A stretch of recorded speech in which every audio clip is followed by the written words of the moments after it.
Ladies and gentlemen, the pair that'll beat a full house, we got Paul and Don, and they have a podcast, and they enjoy their podcast, and people enjoy their podcast, and then they looked around and heard the whale, and they want to come over and get whale certified. Yeah, that's right. Booyah! That's it. That's what I'm looking for. Is whale certified. That's the last thing I need in my life, to be actually given credentialed and substance as well certified. That's right. And when you said the booyah, that was the magic word.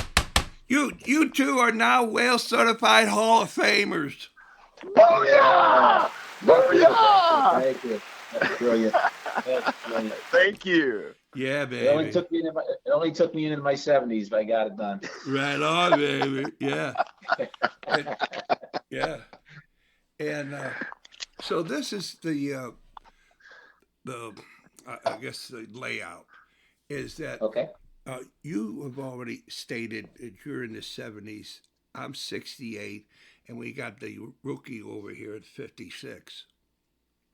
57. All right, then. I'll own it. I'll own it. Yes, you did. So the deal is that we've been in goalkeeping, and there's been a lot of stuff that's happened in our lifetime with the position of goalkeeping, a.k.a. the goal player, according to Franz Hook, the godfather of goalkeeping. And so we all know, hey, the Wales man, he ain't going around doing Wikipedia and doing homework and, Cliff Notes and this. I did that before, and forget about it. It's just lay it out, right? And That's right. And correct me if I'm wrong, Paul, Okay. but in the mid-70s, starting and then progressing all the way, it was goalkeeper. Get off that line, man.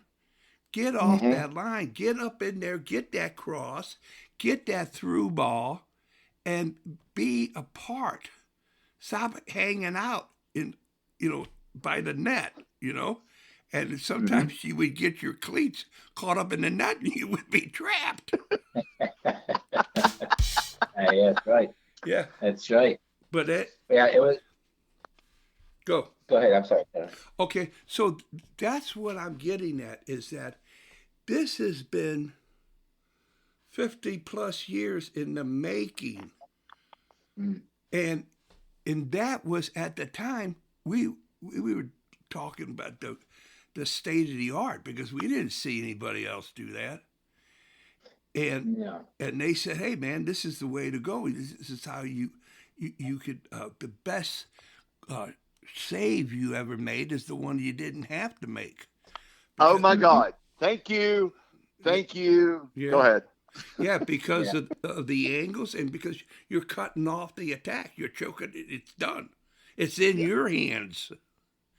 And so that happens. Hey, man, I don't have anybody here. I got to give my own self chest compressions. You just scared the hell out of me, Don. Oh. I didn't mean to frighten you. Okay. All right. Yeah. But now I know I'm going to be okay. We didn't do a rehearsal before. All right then. You're like me at 56. That's right. That's right. So here we go. We're there. We see this stuff. And now it should be M.O. Martis Rapidite, the Latin. Don? Yeah. Latin for M.O.? Yeah. Motivation? Yeah, Modus operational? Yeah, just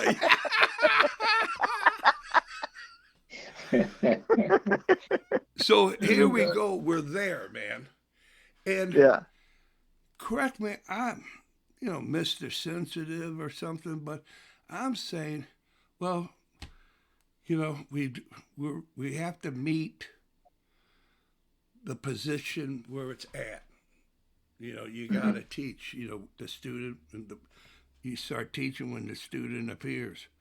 But my gosh, man, this should be like, wow, when you're a goalkeeper, you're not thinking about nothing else but being the best on the field. Yeah. And I was wondering if I'm a little off base or, that old, that you're old school, you don't, that's not the way. Give us your insight. And then, Don, can you follow up with Paul, please? Yeah, Don, of course he would. What I've seen the difference, because when I came in, I didn't know anything about the position. I had to learn it. And my biggest thing at the start was I just wanted to learn activities and drills to give the goalkeepers. I figured that would take care of how you develop them. And I very, very quickly realized that that's not the way it is. It's a wholesome position. It's complete. And you got to develop the whole being, not only the technical, the tactical, and so on, but you really got to develop their spirit, their leadership, their character, all those good things there. And the thing I noticed, one of the big things I noticed is that a lot of goalkeeper people who work with kids don't pursue that part of it enough. We distinguish. One thing we talk about all the time in the UGKA is the goalkeeper trainer versus goalkeeper coach / teacher / mentor. And we're striving to get everybody on board to be the latter. The old way of training keepers was work them like crazy, multiple repetitions in a short period of time, not caring so much about quality, but quantity. And what happens there is they're actually mastering mistakes. And so one of the things that we started doing is slowing everything down. Instead of making everything fast for the kids, start slowing it down so they can start feeling what they're doing instead of just reacting and getting more fit. Basically, that's all the quantity training does. It just gets you more fit and makes you works on your reactions. Well, the game, that's like what, 1% of the game? The rest of it's all about organizing, learning how to get off your line, managing, controlling, and being a leader, having character, all those types of things, dealing with negativity and all this stuff. And it's much more of a wholesome position. It always was a wholesome position. It was never taught, at least of what I've known over here in the U.S., as a wholesome position until later on when people started realizing that there's much more to it than just kicking balls at kids. And we've been proponents of that full development of goalkeepers all along the way. And that's kind of like some of the core stuff for the United Goalkeeping Alliance. We teach all basically everything about the position. And it's nice to see, I got to be honest with you, Kevin, when I first started, there were only a couple of goalkeeper coaches in New Jersey that were out training people. And now there's probably hundreds, there's goalkeeper trainers out there all over the place. Now, my problem is, do they know, are they just training or are they developing? Are they helping the kids through? To me, it's like, how can a kid go on from, let's say catching low balls going into 1v1s if they don't know how to go after collapsing balls or low balls and that kind of thing. You got to pass first grade before you go on to second grade and stay around. So I think we're hurrying the kids through a lot. You got to slow things down, help them develop a little bit more, and give them all sorts of support because it's a very, very tough position. So I kind of started off with that and let Don come on in, but those are some initial thoughts I have. Magnificently said. Yeah, thank you. How the hell am I supposed to follow that? Well, that's why you guys are a pair. You gotta have to figure it out, son. Show's over. Show's over. Booyah! Yeah. Booyah! Show's over. So, I mean, I took up goalkeeping late after I was playing American football. And so it was in the early 80s that I took it up. And so my first coach was like, just stay in goal, just protect this area. Because I honestly read 3 books in my middle school library about soccer to learn the position before I went out for my first day of tryouts. And the position has just grown so much since then. And then, you know, like 4 years later, I'm going to a high school that is one of the top in the state of Tennessee at the time, Farragut High School. And I've got this coach that played on the South American national team. So every day was like a soccer camp for me as I was learning and progressing. And he wanted me to play out, much like you were talking to in the 70s. And distribution was a key. And I love something that Paul has brought up that I've copied, stolen, much like my logo, Paul, was 0 moments of zero concentration. And so for the goalkeeper, it's, you know, field players are enamored with the little white thing that rolls around on the field. So they ball watch all the time. Wow. And so it's up to the goalkeeper to look off the ball and keep everybody focused and awake and, you know, in position. So it's, you know, I'm not offended much, but I get offended when people say the goalkeepers are crazy. I think the goalkeeper needs the most intelligent, not only the most athletic player on the field, because, I mean, not only do we have to read and understand the game based on what our opponent is trying to do, we've got to figure out how to set our defense up to counter that. So tactically, we have to understand roles, responsibilities, what we're trying to organize. And so that's one thing that I sort of get offended at, is that we're not crazy. Yeah, we're brave. We dive at people's feet when they're getting ready to take a shot, which is not a normal human reaction. But we lay it on the line for the team. And so, you know, it's grown so much since then. So now when I coach my goalkeepers with the state and region that I work for, we're really focusing on a lot of what the Federation has set forth as goalkeeper traits, as they must read and understand the game, lead, guide, and organize their defensive organization. They must be able to distribute. They have to come up big with saves, obviously, if that breaks down, and they need to do that. And they need to be a leader on the field. We want to see them step up and own the freaking number that's on the back. That's not their jersey number. It's number 1. And that right there just tells you you're a leader. You're in charge. So act like it. And I just had this conversation today with a goalkeeper I was doing some game analysis with about, you know, what your roles and responsibilities are, and you need to own it. So that's the growth of the position since the mid 80s with me. So that's my follow up to the great Blodgett. Well, I tell you, Blodgett, I was thinking possibly you were the lost brother, the little brother I had, that he was born and then they left. He got kidnapped in Tennessee. I think it's you. Well, anyway, what I was wanting to say, Blodgett, not Blodgett, Don, please help me again. What you got 0 minutes for zero what? 0 moments of zero concentration. You can have low moments, you can have extremely high moments, but you can't lose concentration out there, or you're ultimately going to be paying the price for something. Well, here is the moment of truth, man. Did you come up with that, or did someone pass it on to you? I stole that from Blodgett. Ladies and gentlemen, we have two just now. Don and Blodgett are in the Hall of Affinity for Whale Certified. Oh my goodness, man. I mean, that says it all. I mean, and I hope we could talk for 90 minutes, but my gosh, that is the simplistic genius. Way to go, Paul.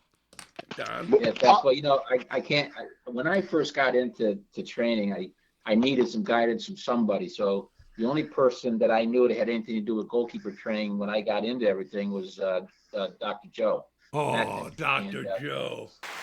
yeah, so I got his book.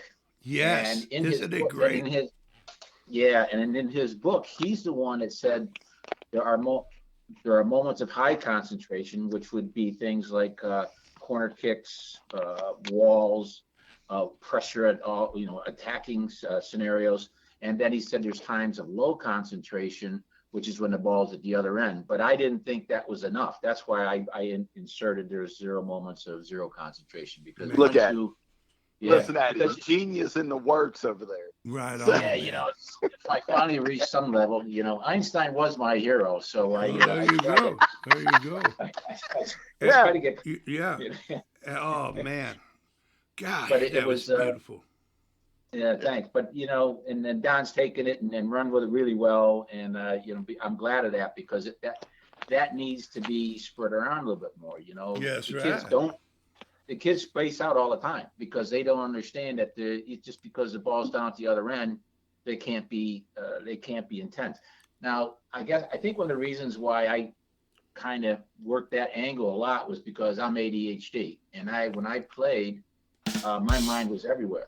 So I had to create ways of staying focused. And what I did is, if I started feeling myself drifting away, I would find the ball, and then I would actually call the game in my head. I say, there goes the whale down the right wing. He pass the ball over to Don. Don shoots, scores. And that's the only way I could stay in the game. So what I did, I used the ball as my mantra.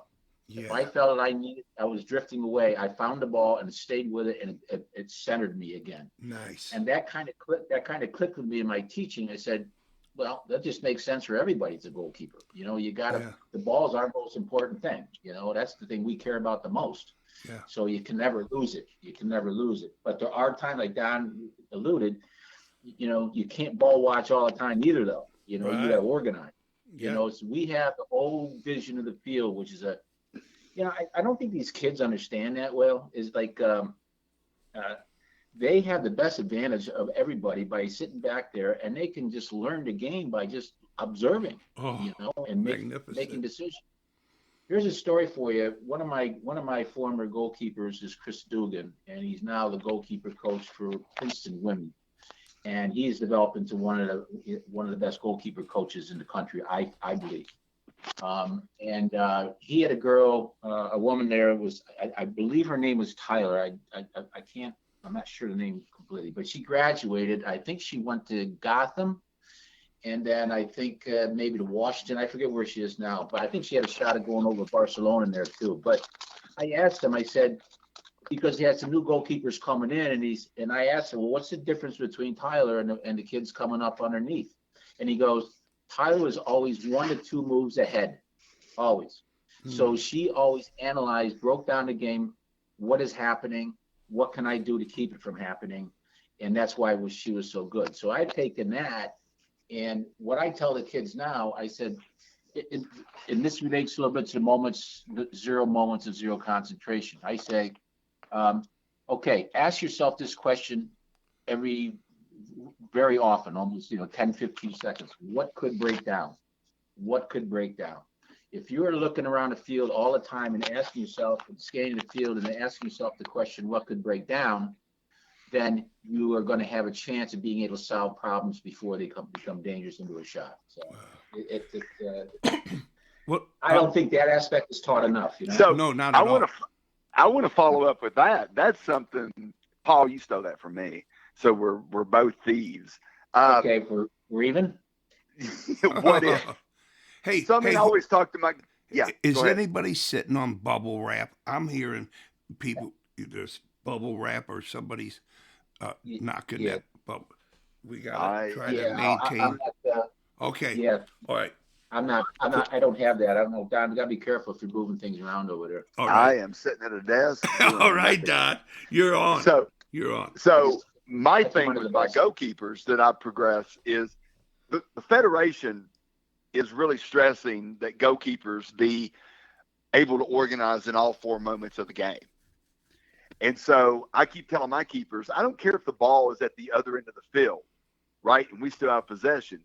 You constantly, as a goalkeeper, have to think, what if? Yeah. What if we lose possession? Are we organized to stop any attack, counterattack, or a buildup Yep. at the moment we lose the attack Yep. or lose possession? And so that's starting to get them to think about, okay, I can't rest and relax when the ball's at the other end. My job isn't over. My job is really beginning. Yeah. It leads us into the 0 moments of zero concentration. And the easiest save to make is the one you don't have to. So, yeah, we touch on that a lot. I was a professional at 12 years old because the fathers on the team, they would say, hey, Will, come over here. And they would have $1 or $5 sometimes. They slice it. They said, I'm keeping the one end and I got tape. You win and play a good game. I'll give you the other half. So, because I was the one looking out on the sidelines, looking at the concessions and who's that, whatever, and and you would actually be a defender going back towards your goal. Wales. Oh man.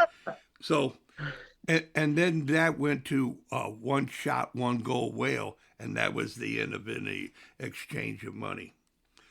But if I may, I want to state on this thing about when you see something, say something.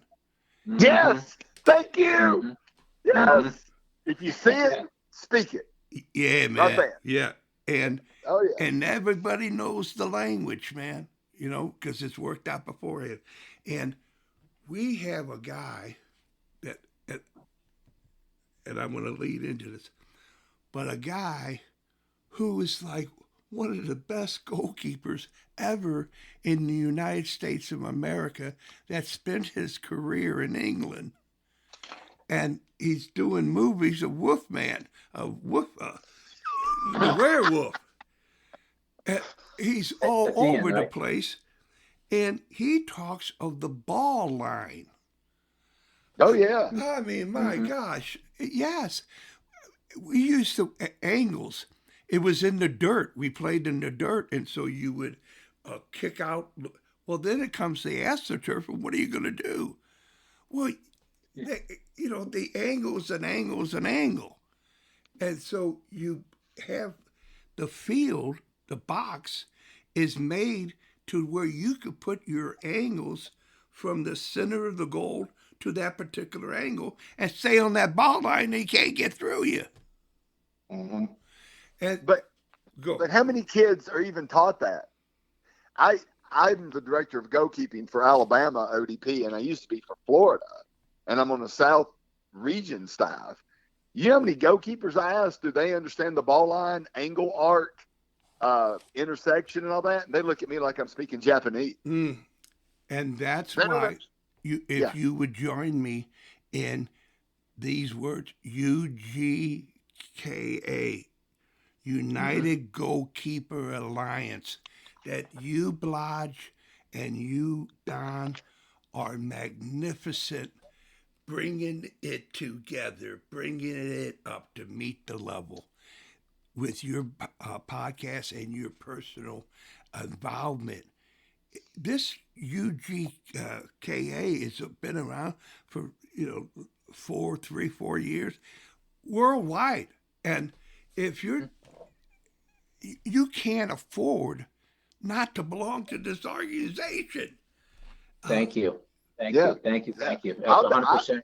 100%. Yeah, that's 100% true. I've been a part of it since early on when it first began. Yeah.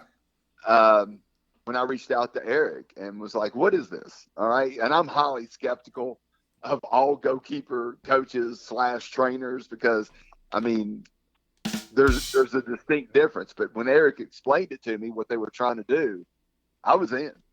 I was completely in. And I think it's invaluable. So much do I believe in it that I've got Alabama and Florida as a part of it with our ODP program.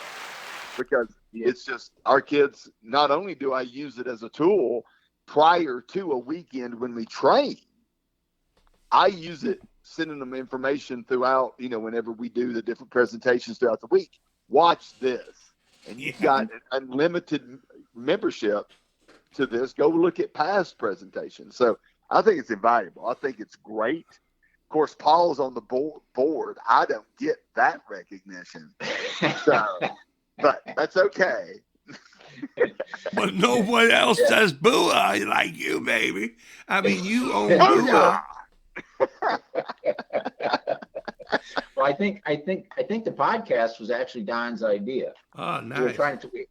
Well, I appreciate you giving me credit for that. Yeah, I know, but don't ask for much more, Don.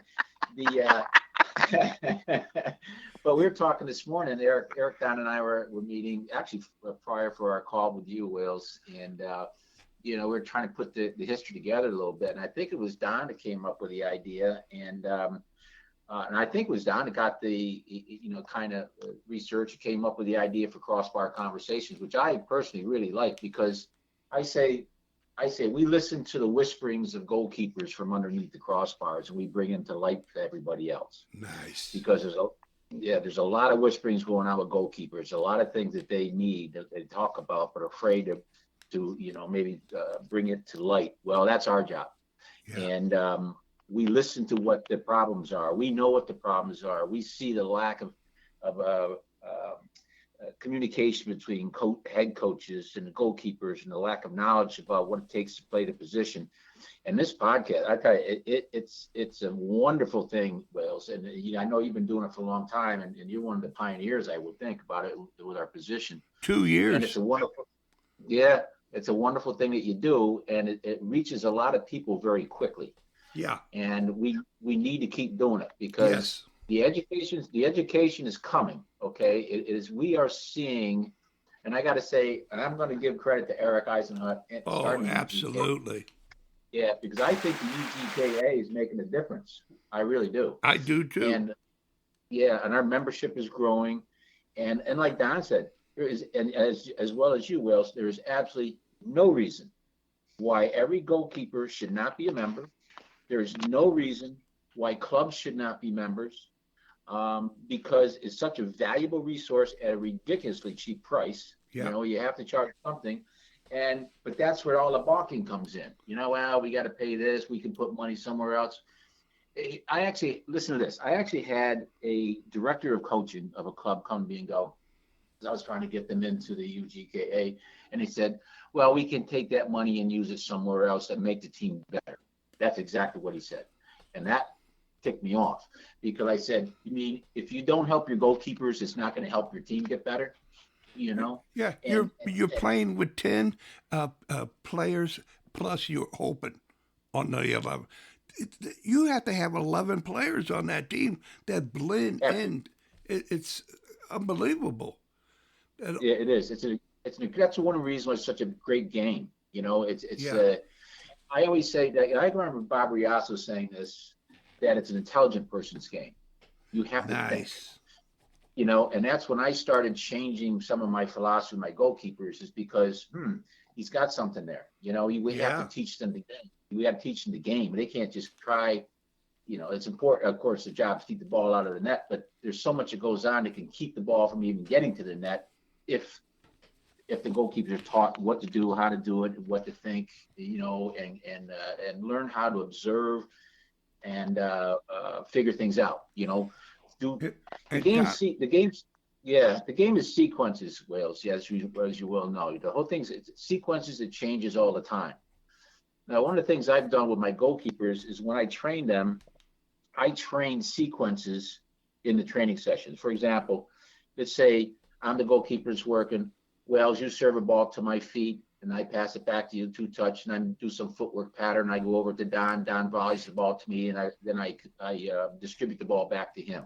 Okay, with footwork patterns in between all that. Well, there in that little statement right there, there's probably at least 10 little segments, little moments that you must stay within and master to master the whole sequence. Does that make sense? Absolutely. And yeah, okay. So when I train the kids, it's like one of the things that really ticks me off is they say, I go over, I get the ball from you, I ask for the ball, I clean my touches up, I get it back to you, I do a footwork pattern, then I get a ball from Don, but then I don't care how I throw the ball back to Don. I just might not even throw it at him. I just dump it off to the side somewhere. Oh no. Yeah, and that's it. What are you guys doing? I says, what do you do after you catch the ball in the game? What do you need to do? I'll distribute. I said, well, yeah, you're not even doing it in training. So they're not mastering the whole sequences. So I started this thing where they have to master sequences. That's the challenge I give them. Nice. And what it does is it keeps them in moments, but then they have to release that moment because another one is coming immediately. And that's kind of training. I always tell them I'm secretly training your minds for the game, because the game, this moment happens. All right, you get that one done. Now there's something else coming at you. Then there's something else coming at you. Plus, if you train your mind that way of staying in the moment and releasing it quickly, then when you do make a mistake, you train your mind to let it go quickly because another moment's coming. Nice. So there's a lot. You see what I'm saying? Oh, yeah. So it's starting to work. You know, it's taken a while for the kids to get it, but if you keep working with the kids over and over again, after a while they go, and all of a sudden they do it automatically. Right. And then you go watch them in the game and you can see them organize and run the game better. And organizing their teammates. Exactly. That they would know. Yeah. If I may, that English guy, that it's Ian Foyer. What's that again? Did you do one you talked about before? Yeah. What's Ian Foyer. Ian Foyer. He played over in England and he's in the movies. Is that the guy you're talking about? Yeah, absolutely. I'm saying this, ladies and gentlemen. If we American goalkeepers, for some reason, this guy had an agent or something. I mean, this guy should be like, I'm going to talk, I forgot, my man, helped me out, 1950, goalkeeper for the United States World Cup, St. Louis guy. Oh yeah, you know. Well, anyway. Yeah, Jimmy Harrison. No, this guy, well, anyway, those are the names. I mean, this guy, we don't know his name. You got to be kidding me. He's a master, man, and he's always had it. And that's where Blodge, am going to tell you and the world, my life was saved because of goalkeeping. Falling on ice, falling over stuff, getting knocked over a ladder like 25 feet. Are you talking about the 1950 United States national team?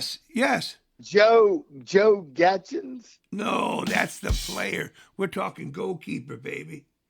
That is the goalkeeper. No. Only go. Oh, no. You're right. He scored the goal. I was looking up on AI. Yeah. Oh, who is it? Yeah, man. He's from the Italian. He's from the Hill, a neighborhood in South in St. Louis that had like 5 players from that area.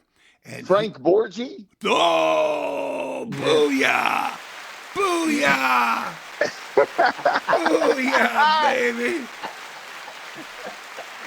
I hope you don't be insulted if they ever call you the little whale. Because, yes, Frank Borgi.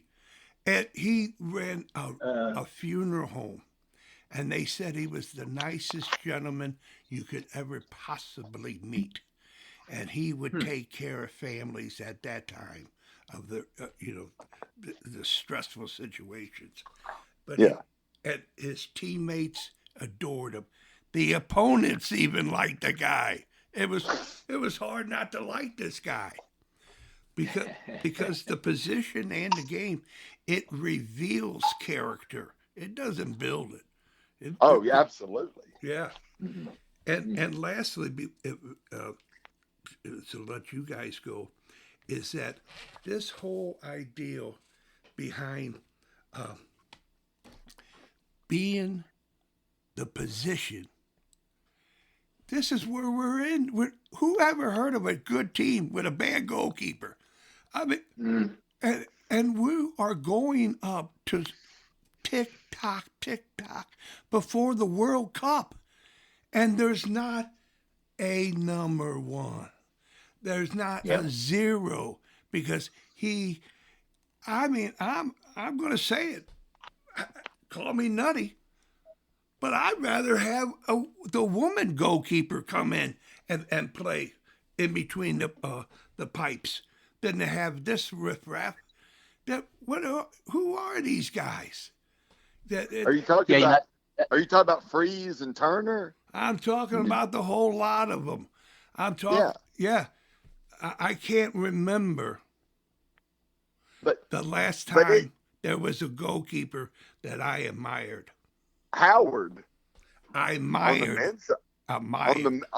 I don't know if you not admired Howard or not, but that's what we've been discussing a little bit with the Crossbar Conversations is we just aren't producing goalkeepers on the men's side the way we used to do with Friedel and Keller and Howard and Neola. And I mean, every once in a while, someone will spring up, but we don't have that pipeline of goalkeepers anymore like we used to. No. And I really believe it goes back. I'm going to blame the Federation.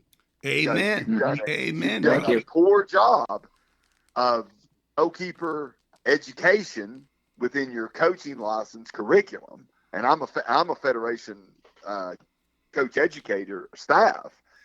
And then we've got all kinds of people out here training. No, we're not coaching. We're training goalkeepers.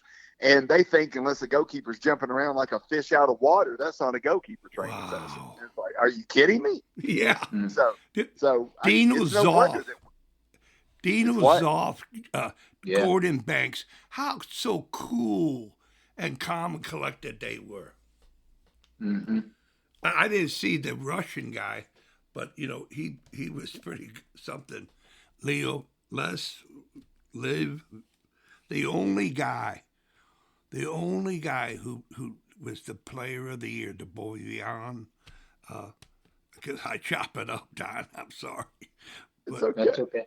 But that guy, man, that Russian, his wife made him those shorts with goose feathers on the side, so he could dive and land nicely.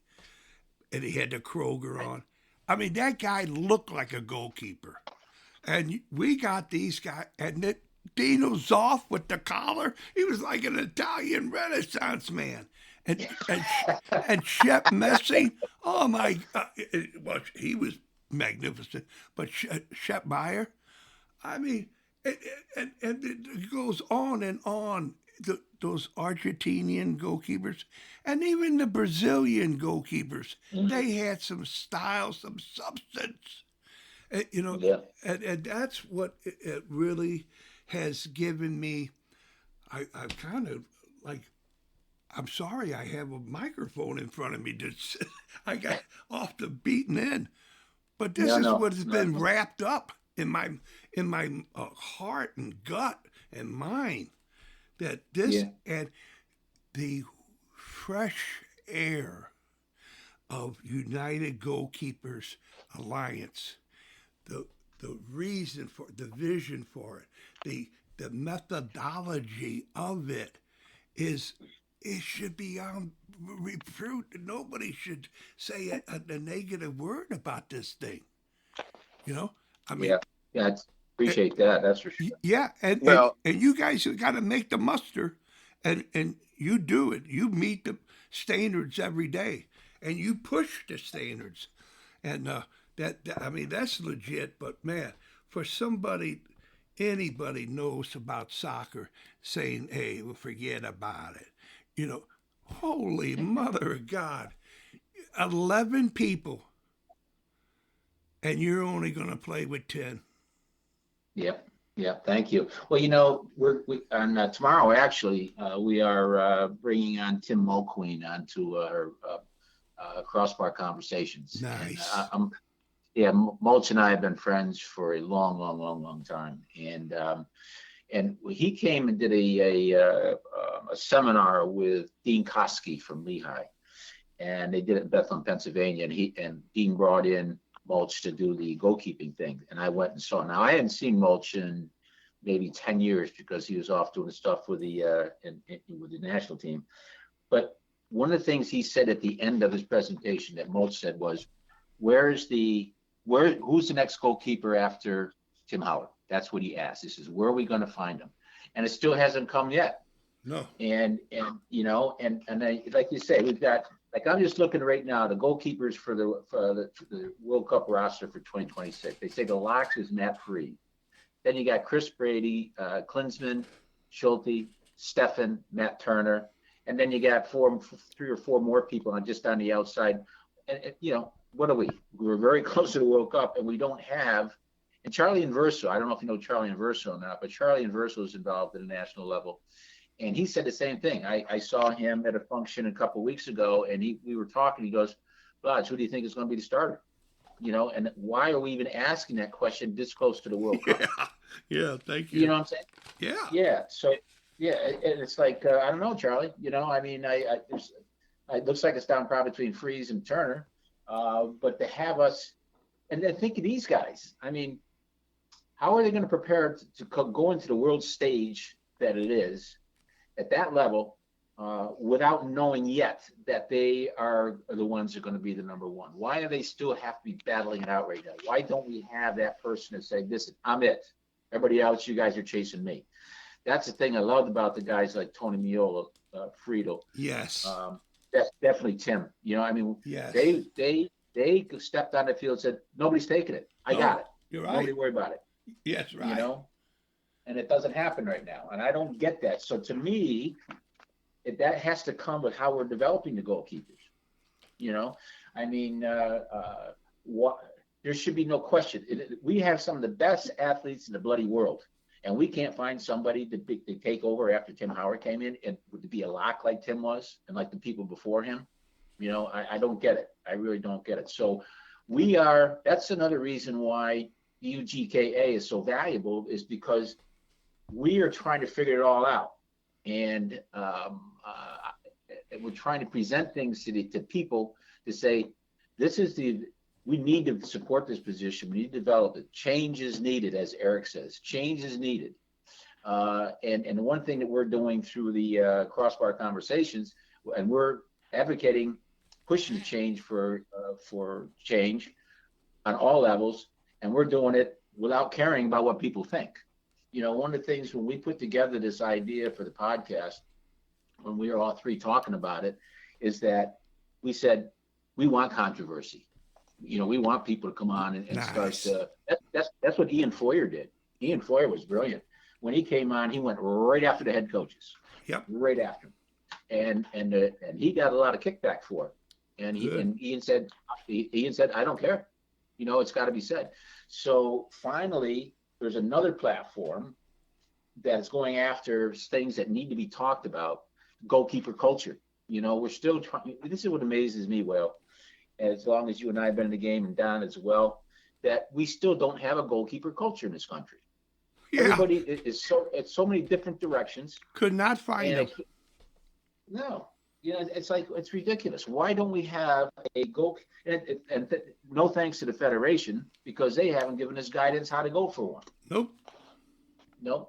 I talked to Peter Meller, who's a good man. I love the guy. Oh, isn't he something? He's tremendous. And I went down to Phil Wedden's IGC. Oh, name dropper. Yeah. Beautiful man. Yeah, he is. And I went down to I think it was like his first one he did, and Peter was there, and I hadn't seen Peter in a while. We were talking, and Peter said, the Federation came to me, and they said they wanted to get an outline for a curriculum for developing goalkeepers. So Peter said he spent the whole weekend putting together a really good curriculum, handed it into the Federation, and then he said, okay, now, I'll get to work on breaking it down for you. And the Federation said, no, all we want is the outline. That's it. Thank you very much. How about that? But it's ridiculous. Oh, That's ridiculous. insulting. I don't get it. Insulting. Yeah. And a bad here's another thing, insult to Wales. that. Yeah, and here's another thing, Wells, it came up in a couple of our podcasts already, is that why, now we talked about education. Why is it that goalkeepers, to get a goalkeeper C license, they have to go and get a national level license first, then go for the goalkeeper license? Why don't head coaches have to get a goalkeeper license in their development as a head goalkeeper coach? That makes no sense. Well, isn't that coming from the Federation staff here? Don't they have to get the C license before they can do the goalkeeper C? I think so, yeah. Yeah. So, I mean, how many coaches have we spoken to? Maybe I've just spoken to that they don't want to be a head coach. They just want their goalkeeper license. So they would like to get their grassroots or their D, but then get the goalkeeper license as however many progressions there are, which I think is only one at the moment, and, be fine with that. But the Federation, because they need money, right? There you go. There's some controversial stuff. So let's just own that. Yeah. Is that they want you to go get your C, and then you qualify for the goalkeeper C. I don't even think they have the goalkeeper B out. So, I mean, you are eliminating a large pool of coaches who could get a basic understanding of the goalkeeper position by nobody wants to go for their C. What's the C cost now? Like $3,000? Oh, my goodness. Yeah, it's something like that. And it takes forever, too, right? Yeah, it does, and so it's just insane that we want to why not make the goalkeeper license? Let's make it right above grassroots. Mm-hmm. And then open it up to more people to get that information, whether you're a head coach or a goalkeeper coach. But no, they want to force you to go get your C before you can ever get your goalkeeper C. It's ridiculous. Oh, here's the thing. Great planning by the Federation. Well done, people. Yeah. Well, I was Kentucky Youth Soccer Association got a hold of Eric and said they wanted to start developing your goalkeeper culture, and if they would if Eric would come out and do it. Eric couldn't do it, so they asked me to come out. So what I did is I did a classroom presentation on developing goalkeeper culture within a club, and then I did a field session on. I actually tried something differently. One of the things I don't like about some of the presentations that we get at the convention, so on, is that it's just another coach. It's high level coach even, but they're just showing us a different way of doing things that we've done before. Yeah. They don't really teach how to, these coaches in the stand, these coaches in the stands want to know how to teach it. Yeah. So, and what they do is that now when they're giving the presentations, they're down there writing down the whole session, just writing down the drills and everything. Well, guess what? That's part of it. Yes. But you got to learn how to teach it. So what I did is that I did a simple handling distribution session, and I turned to the crowd. I said, okay, all of you are going to pretend that you're goalkeeper and coaches right now. I want you to listen to what I'm asking the players to do, listen to what I'm saying to them while they're doing it, and see if you cannot start understanding how to pick up on how to teach it, not just what to teach, but how to teach it. Nice. And yeah, and it was pretty successful, I think, but I got a lot of stares like, what the hell are you talking about? Like these people have no bloody idea, and some of them were goalkeeper coaches. Now, the one big disappointment, I told Derek Willis, who runs the show over in Kentucky, I said, my biggest disappointment in my classroom session when I was talking about goalkeeper culture, there was not one head coach in there. And to me, that was disappointing. Yes. I thought that, to me, every head coach should be required to come in there and listen to why there's not goalkeeper culture in your organization and what you can do to get it going. Not one. And that's not right. That's not right. So. The whale has been scribbling and thinking, and I'm saying, I miss the days of regions. America. Hey, You tried going up there, up in the East Coast, and telling that goalkeeper, "Hey, you're not that good," or going out west and say, or coming to St. Louis, or going down to Florida, Texas, hey, or Milwaukee, you got a little bit of a problem. Oh my God, man! I'll bring me and my 4 cousins, and we'll shut out everybody for all. I mean, just the way of goalkeeping is more than just a guy or a gal. It's the heart and soul of the team. It's everything. And Thank you. And that kind of player does not just happen. That player was helped to reach out to say, "Hey, Kevin, you can really do this, but you got to be able to have some kind of control to go this way or that way." That there's actions, there's consequences to your actions. The thought, movement, and action, these can all be worked out. There's only a certain amount of sequences, so many types of play. And there's one best move at the right time in the right way that works for it. But hold on. You're going to get the pushback that everything within the goalkeeper is based on the person. The technique is based on who they are, the size of the person, or all of this stuff. And I'm like, I don't know. Lionel Messi's 5 foot, whatever. Yeah. And he traps the ball like Cristiano Ronaldo. Yeah. Right? But, I mean, the technique is the same. So why do we take goalkeeping to the way I catch a ball, say in a contour catch, is based on the size of the person and who they are? Or what? No, it's thumbs apart, about an inch. And there you go, bro. You cover most of the ball, so you form a catch pocket, and you hold the freaking thing, not rebound it all over the place. How about the under 6 foot great goalkeeper from GKB? Oh my God, let me look at my notes. UG, United Goalkeeping Alliance, UGKA. The little guy that was a top flight professional that's in the, the guy, like he's like your little brother. Casey or something? He's a goalkeeper, professional goalkeeper that was under 6 foot. Come on, Blodge, don't forget your man. Yeah, man. This is my man. This is my man. Not your personal. But he's in the organization, and the poor guy. I apologize, but the guy is brilliant. He played in ASL and MSL, whatever, all the alphabet teams, but the alphabet of soccer, right? Yeah, but just amazing that, hey man, you mean to tell me you can't play goal if you're under 6 foot?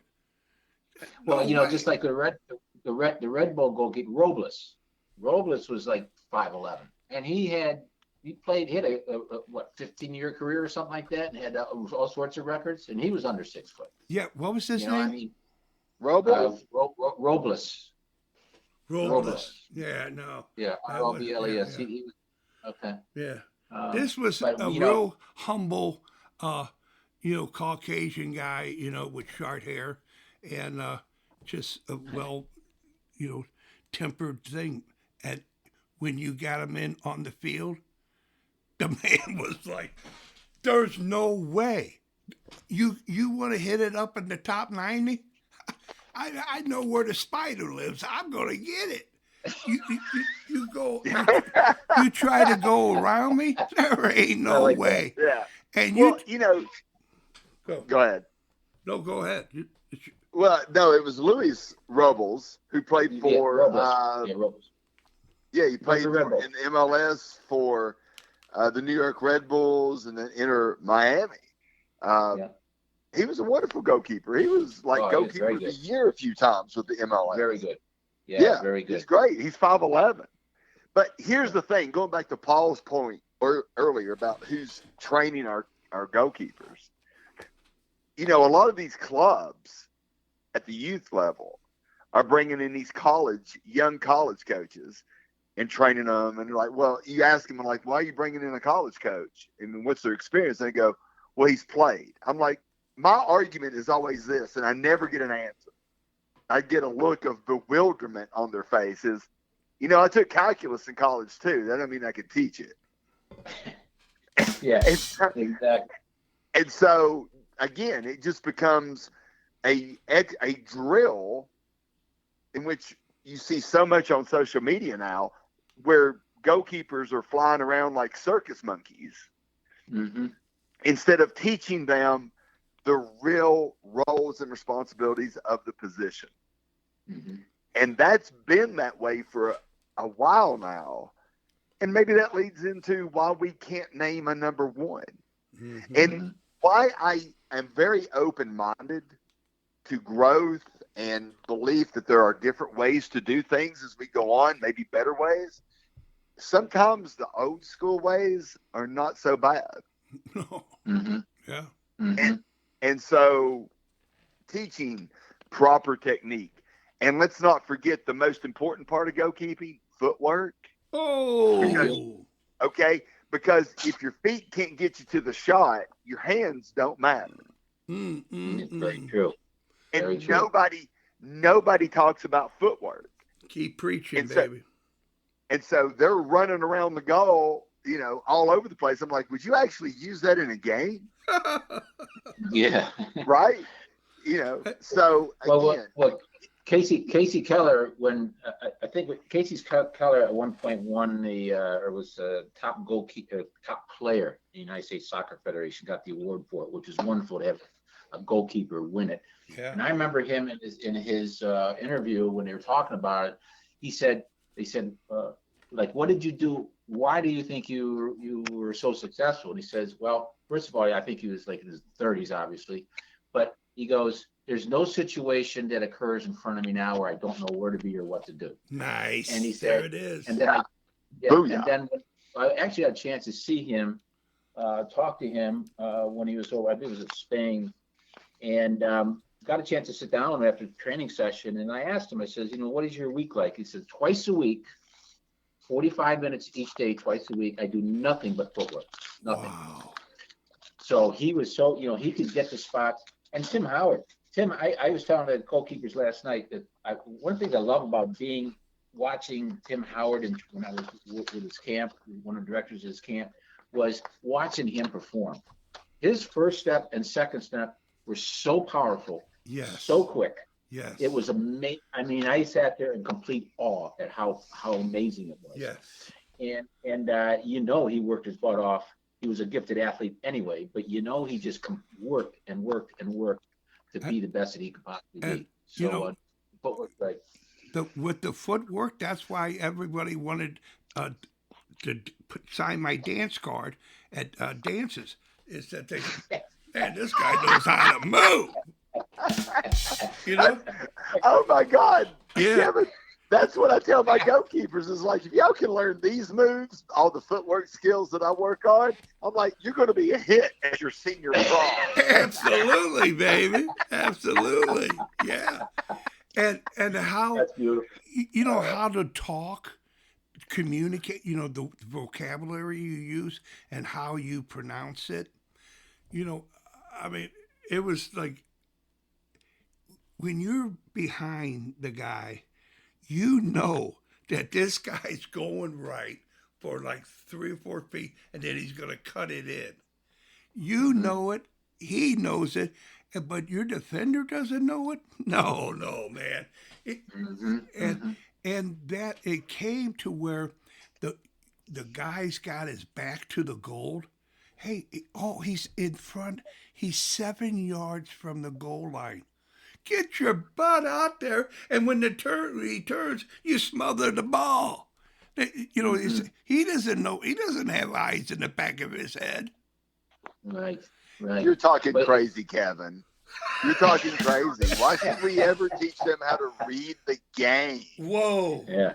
Why? We should be totally reactive goalkeepers, Kevin, not proactive. Yeah, man. Wow. Yeah. You're revolutionary, man. There you go, bro.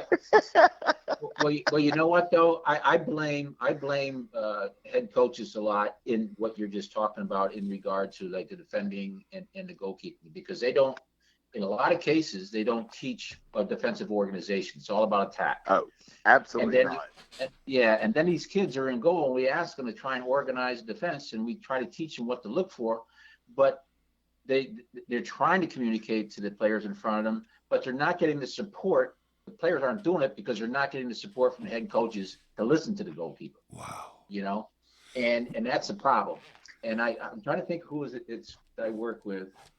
And he said, maybe it was Eric even, but he said one of the best things he's ever heard from a head coach when he was playing says, you listen to Eric, the goalkeeper, and you listen to do exactly what he says. And that meant right there, Eric all of a sudden felt confident. Like, what I'm going to say, I'm backed by my head coach. Yes. That's a complete rare occasion. Rare occasion. And I gotta give kudos to Bob Riasso when we worked, when we were at Rutgers together. The first 3 days of preseason camp, we worked on nothing but defense. Didn't go to goal at all. It was all about 1v1, how to use the sideline as another defender, how to do, cover and balance and all that stuff, so that everybody, including the goalkeepers on the team, knew exactly what to do in every defensive situation.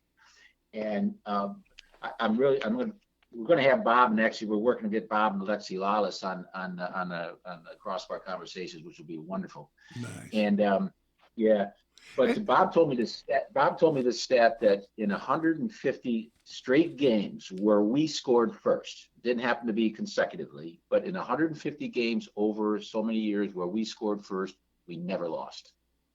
150 games where we scored first, because we were so feared defensively that we would get up and goal, teams would just fold. They knew they weren't going to score against us. Yeah. And that's because everybody knew how to play defense. Everybody got support. Bob supported the goalkeepers. The players and the goalkeepers were family. The defense. Yes. It was amazing. It was a family. I mean, those guys would sell themselves all the time. They keep the shot from going on goal, supporting each other, picking each other up. It was amazing to watch. Yeah. Well, let me share a story. I was fortunate enough to have 3 goalkeepers, different genders, different years, go to the interregional this year in Orlando, Champions Gate, to try out, to play the other 3 regions, because I'm in the South, to make the national team. Let me tell you what a Division I NCAA goalkeeper coach for a top level program told one of my goalkeepers, to go back to the communication organization part. Mm-hmm. After the first day, which he had a shutout, very few shots. After the game, he said, "Don't talk so much. We need to let defenders defend creatively." Jesus. And I'm like, she shared that with me. I was like, WTF. Okay. Yeah. It's like what? I don't think creativity is anywhere in the principles of defense. Maybe a time. Yeah. And so the very next day, she wanted to be respectful of her goalkeeper coach at South. She didn't say anything. Cost her 2 goals. And she didn't move forward. So this is what we are teaching again, if we want to assume that ODP is one of the higher levels that you should attain as a young keeper, this is what we're allowing to be taught at that level. Don't communicate because you want your defenders to be creative in their defending. Oh my God. I'm sorry. No, they're ball watching. They're going to cause 75% of your freaking problems. You better be communicating with them, or you're going to have shots all day. And that's what happened. And so she doesn't get picked. She's in the top 4. But there's what we're teaching. How does that help our young goalkeepers in the progression as they try to make the full national team later on in life? Well, it's a curse. It's what they call an infection. What the hell they call when you got disease all around. What COVID was. It's like COVID. I tell the kids, listen, you know that I know that you know, we know, and someone else tells it, well, you gotta overcome it. It's there. It's an obstacle. You gotta adapt. That it's nobody can give. You don't give nobody the right to tell them that you got this or that. You know. And that's what I'm getting at, is that all the parents, all the coaches, all the teams, everybody, the referees, everybody knows something about something, and they want to put it out there. Well, there's a way to win, and if you don't win, you played so beautifully that there was no loser. But this thing about giving up, when you talk about the first goal, it's not just because you scored it. It's because you scored it and said, there is not going to be no goals against us. Or if there is, we're going to score again. It's that way. It's that swag. It's that person. And I hope you tell your people, Don, that there was a kind of a crazy guy in St. Louis, crazy as a loon in St. Louis, Kevin Whalen, that says, you do it. You get it. You do it. You become the best that you can be and want to be. That just throw it out there. I can't wait for her or him to take it and say, this is my position. You ain't taking it. Thank you. Yeah. Well, that I'll share that. But Please funny do. story. So in 2024, one of my other keepers that was vying for a position with the national team, her and another goalkeeper from the same state were chosen 1 and 2 at region camp. But the leaders that be within the region said, we're not taking 2 keepers from the same state, same region. All right. And even though they're the best, even though everybody evaluated them as the best. So they dropped her to 3rd and then moved another keeper up to 2nd. And she came back to me. Of course, she's crying. She's like, whatever. But that's the politics of, we want to be fair and equal here, whatever. Pick the 2 freaking best and be done with it. Right? Okay, exactly. I don't give a damn if they're in the same city. Pick the 2 best. And so anyway, she came back and she told me, and I looked at her and said, you know what? If your goal is to make it to the national team, then next year you're going to leave no doubt. Yeah. All right? You're going to you're going to train so hard and so thorough based on what you want that next year, if they want to pick 2 and 3, that's fine. But number 1 is no doubt it's you. Beautiful, baby. And that's exactly what happened this year. Is she went into the interregional. I love this kid's resilience. I mean, my God. I mean, this is a kid I would want on my team every freaking day of the year. Is he getting close, Paul? Yeah. Okay. All right. I'm getting close. And so she goes and she makes number 1, and now she's headed off to Portugal with the United States national ODP select team. And Beautiful. So it's the politics are making me sick. They're making me nauseous. Well, all right. So I want the players that play for me, whether it's Alabama, Florida, I don't give a damn where they are. Go out, leave no doubt, and pick. Do you know how to do a novena? I'm gonna pray what? for a novena. What's that? All right. Oh, Yeah, booyah. that's the same question. Yeah, but the story, we're gonna work on you, buddy. We got the crossbar conversation happening for you. We're gonna mold you because you have such a gift. We don't want to have distractions getting you from that just that pure magnificent Don magnificent. Yeah.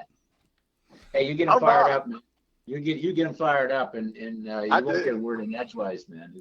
I do. I get fired up because I just want things to be fair. I want the best to be picked. I don't care if it's my keeper, your keeper, somebody else's keeper. I know. I want the best pick. I have a studio called Boom Boom Studios in downtown Holly Hills. It's like a zen. I'm having zen moments here. I'm having zen moments. I got to come to St. Louis, man. I got to meet you face to face. Oh, yeah. Hey, wait a minute now. Yeah. Well, it's just wait a minute now. Yeah, just to get. We got 10. Because that I believe, we could carry on forever, but I think another 10 minutes, we could really wrap this up for a magnificent meatball. Maybe I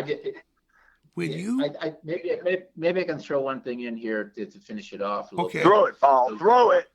Yeah, so here it comes. But it's in regard to our guests and the Crossbar Conversation. We've got some big names. I mean, really big names of people. Big names, yes. And the thing that's amazing, Whale, is that when we get talking, because we get off on tangents just like we do here, which is great. But even at the highest levels of the people we have on, they are all in alignment with the way we all think. Yeah. They're on the same page, and it's, to me, I'm going, well, why are we still struggling then? We have all these great minds in a position who had great successes at all different levels, and we still aren't there yet, So that's our purpose with Crossbar Conversations. It's a movement, to be honest with you, that it brings off the controversial type of things that we're talking about even now. Yeah. And we don't care if we offend people because we're trying to get something done. Yes. Change is needed. And, everybody should listen to your podcast. Everybody should listen to anybody's podcast to go, like the Inside the 18. Anything to do with goalkeeping, you got to listen to, because we're starting to come together now, which is really cool, on trying to get this thing really where it's supposed to be. I've been at it 50 years, and when I first got into it, it was like I have all these things I want to do, but I never had the platform to do it by myself. Then along comes Eric Eisenhut and UGKA. Yeah. And then all of a sudden the platform is there. And now we've taken to a different level with the Crossbar Conversations with Don and Blodgett and their contributions. So it's very rewarding and a lot of fun, but very purposeful. When you were a young man, the goalkeeping striker camps. Yeah. Oh, it's just magic. Yeah. Magic. Yeah. Agreed. And I don't know why some people have wrong taking that and just really run with it. Yeah, yeah. And the thing with you and Don, in my 2 cents, all eyes on you, all ears on you guys, because you really have it going on. The name says it all, the Crossbar Conversation. And you guys talk, you bring the shovel, man. There ain't no rake stuff with you guys. And you guys, both Paul and Don, you are like Harlan Vinegar. You're like the Chevy and everything. You guys, do you do a little song and dance? We do that at camp. We do that at camp. Okay, all right. Hey, I'm just going to say this in tribute to you, Kevin.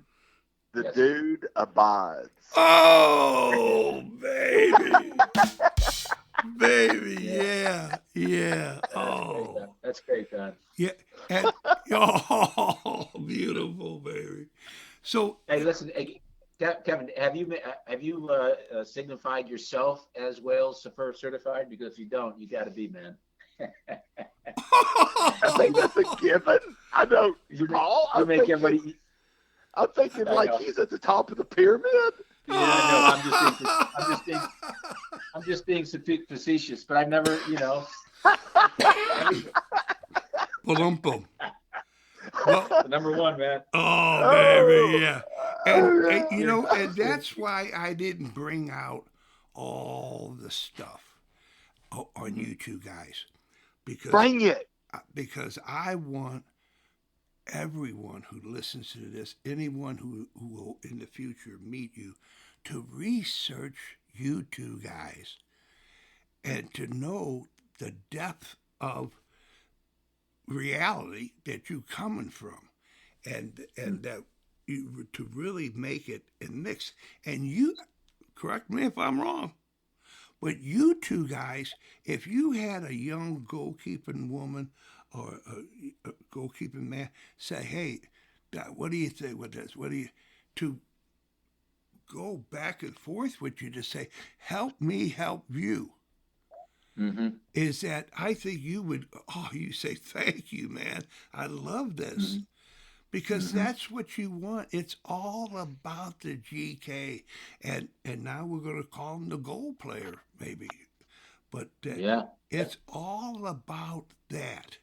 And, you got this and that. You're a fraternity. They talk of the goalkeeping union. Well, last I heard, you are a member of you are a member from another member. You got to love your brothers and sisters and to share and care. And so that's the whole thing. Now, because you've been listening to it for an hour, I could talk for another hour. Are you with me? Gotcha. Okay, so now this is your time. It's a thing here at Wales Certified to say, "Hey, Paul, hey, Don, whatever you want to say to who you ever want to say it to for as long as you want to say it for." This is why Wales Certified is around. Go ahead, fellas. Don, go ahead, man. No, Paul, you go. I'm going to let the king go first, and then I'll follow on his coattails.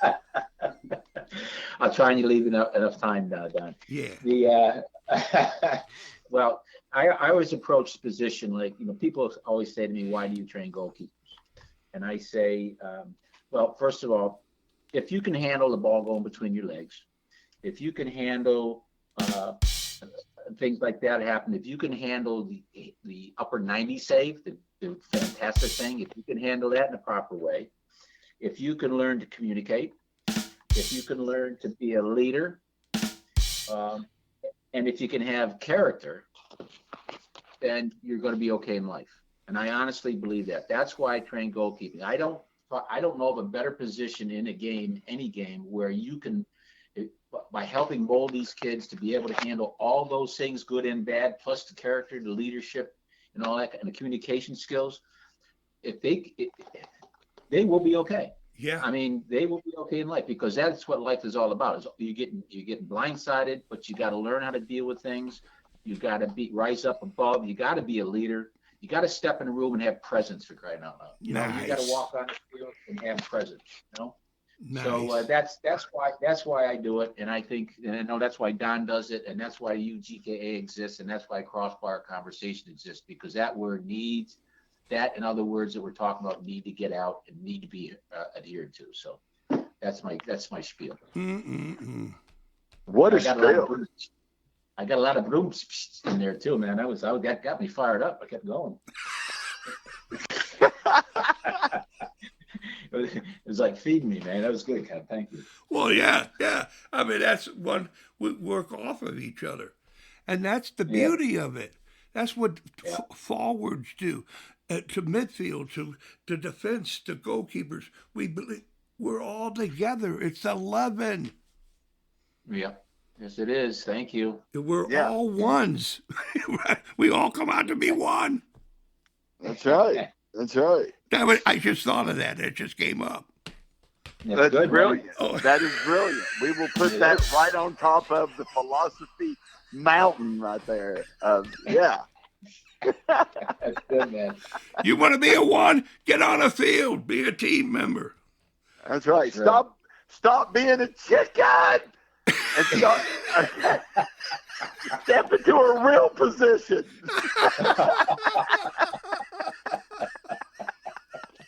I love it, Don. I love it. You know it. Right. And Paul, you know I'm being nice. I Right? see you are. Yeah, I know you're being nice. Because I don't want to get fuzzied out because I said something bad. So. Yeah, fuzzy down. Okay. Yeah, you've done well, Don. You've done well. I'm commending you. Oh, I am restraining myself. good. So, Yes, yeah. absolutely. Right, So- Don, the ball's in your court, Don. So you want to know why I do this, right? Is that your question overall? No. Whatever you want to say to who you ever want to say it to for as long as you want to say it for. This is you, Don. This is you.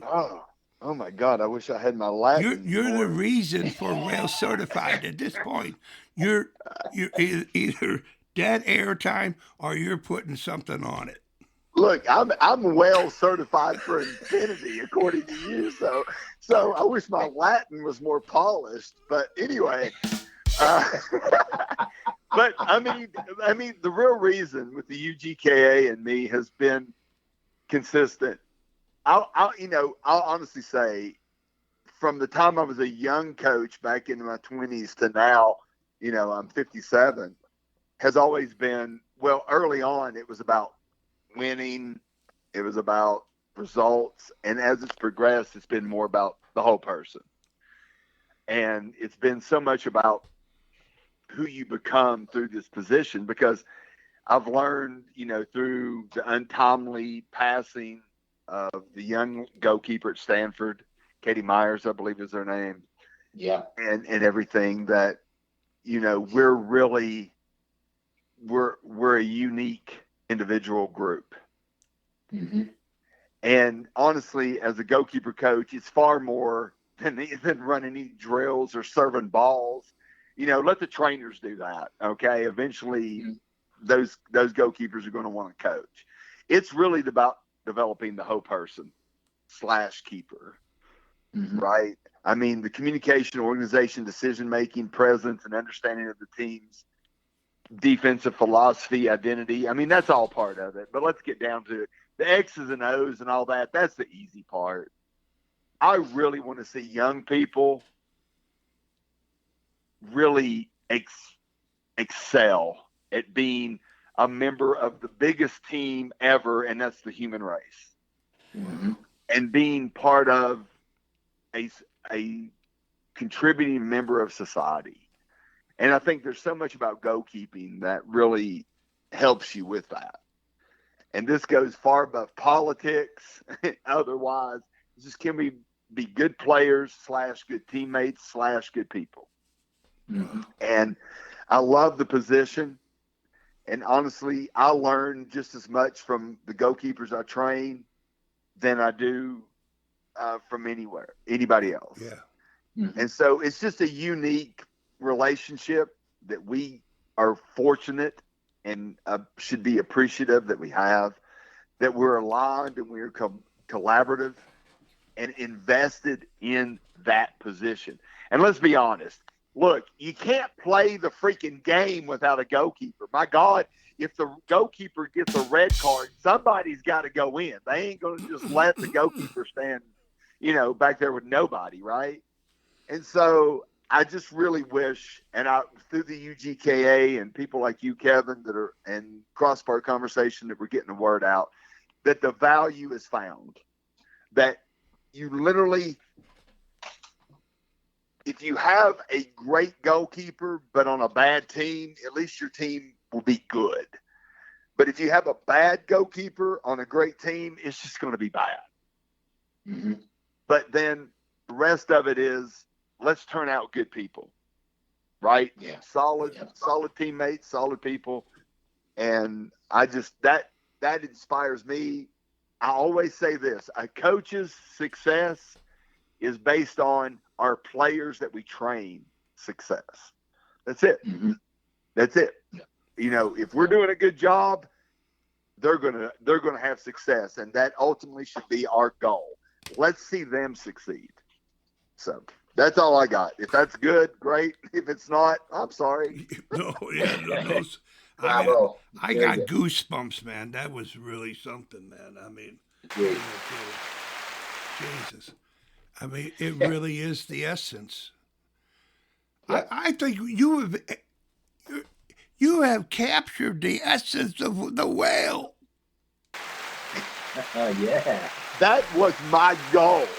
My goal for coming on here was, I told Paul, I said, I want to get well certified. Yeah, That's what I want. That's right, baby. Wow.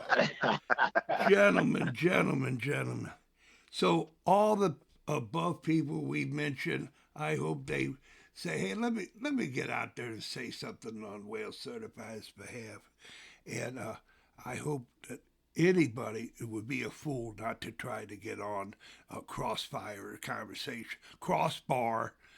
conversation, because it's that's where it's going to happen. And you see something, say something. That, my gosh, man, that this movement, and Eric has gotten this, and with the Englishman, what's the Englishman's name? Ian Foyer. He's American. He's an American guy, but the English guy, Tony Elliott. Tony Elliott's a great man.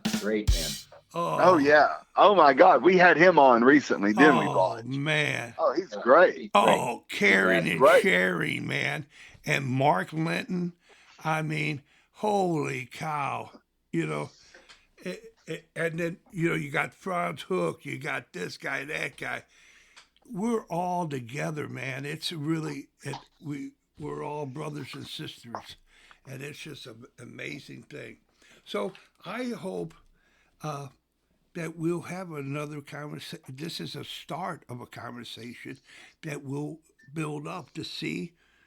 We laid it out before the cup. We'll see how the cup goes, and we'll meet up. And Okay. Yeah, and to tell you the truth, so you know that I know that you know, I don't have, I can't edit this, but hey, man, I'll do a weekly with you guys. I'll be, you know, I'll give me 5 minutes with the Crossbar Conversation. But you want to come on? You want to be a guest? You want to come on Crossbar? I don't want to act like I'm begging. Oh, come on, you got me. No. You're not begging. Oh, We're already. Oh. Hey, listen. We're the Hey, Wales. We're the bosses. You're in.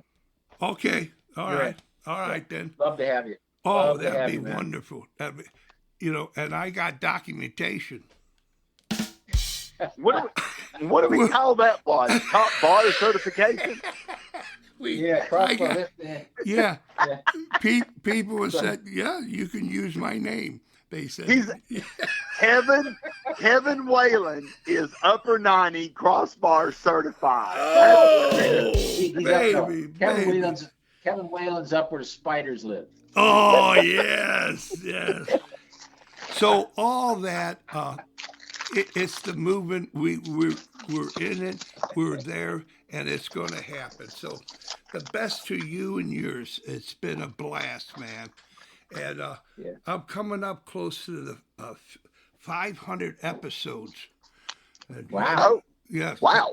Yes. And gentlemen, you two are probably the top shelf. I mean, you know, if you're not top shelf, it's right below the top shelf. That's what I'm saying. I mean, that's fine with us. Yeah. So it's really been a blast. And we're honored. All right. Yeah. Thank you very much. All right. Thanks, Kat. Yeah. So I'll upload it, download it, and send it out to you, and do what you want with Beautiful. it. Okay, fellas. Now Thank you very much. It's been a pleasure, man. I'm looking for maybe 7.6K views on this thing. But anyway, you work it out amongst yourselves. Sounds good. Well, thank you very much. I hope you get $1. I hope you get $1 for each one of those 7K. Yeah. And I do abide. The dude does abide. All right. Yeah. All right. With pleasure, man. Thank you. All right. Thank Cheerio, you. fellas. Hey, bye, There Don. you go. Bye, Paul. Bye. Bye-bye.